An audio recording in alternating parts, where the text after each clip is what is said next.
Okay, guys, so I just wanted to take a few minutes to review graphing systems of equations. We worked on this for a couple weeks before things got really messy. So if I have two equations, y is equal to x minus 4 and y is equal to negative 3 halves x plus 1.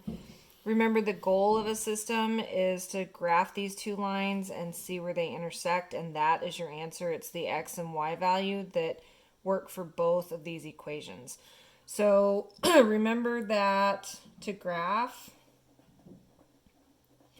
we have y is equal to mx plus b, and everybody should know what I'm about to ask. What's the m? The m is your slope. And what's the b? It should be your y-intercept. What's the y-intercept? It's where your line crosses the y-axis. So when we look at our first equation, y is equal to x minus 4, what's the slope? Remember what number hides in front of the x? A 1 hides in front of the x, so it's 1, or really 1 over 1, which means we're going to go up 1 and over 1 when we graph. And your y-intercept is negative 4. On the other equation, y is equal to negative 3 halves x plus 1.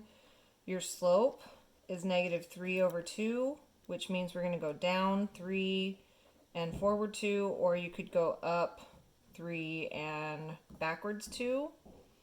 And your b value is 1. So when you come over here and we graph, remember you make your lines. My first equation, the slope, the y-intercept was negative 4, so we go down 1, 2, 3, and 4 and put a dot. And then your slope is up 1 and over 1, so we're going to go up 1 and over 1, up 1 and over 1, up 1 and over 1, and that's that line. The second equation, my y-intercept is positive 1, so you start at the origin and you go up to positive 1 and put a dot. And then my slope's negative 3, 2, so you're going to go from here. You go down 1, 2, 3, and forward 2, down 1, 2, 3, and forward 2, and then that's your line.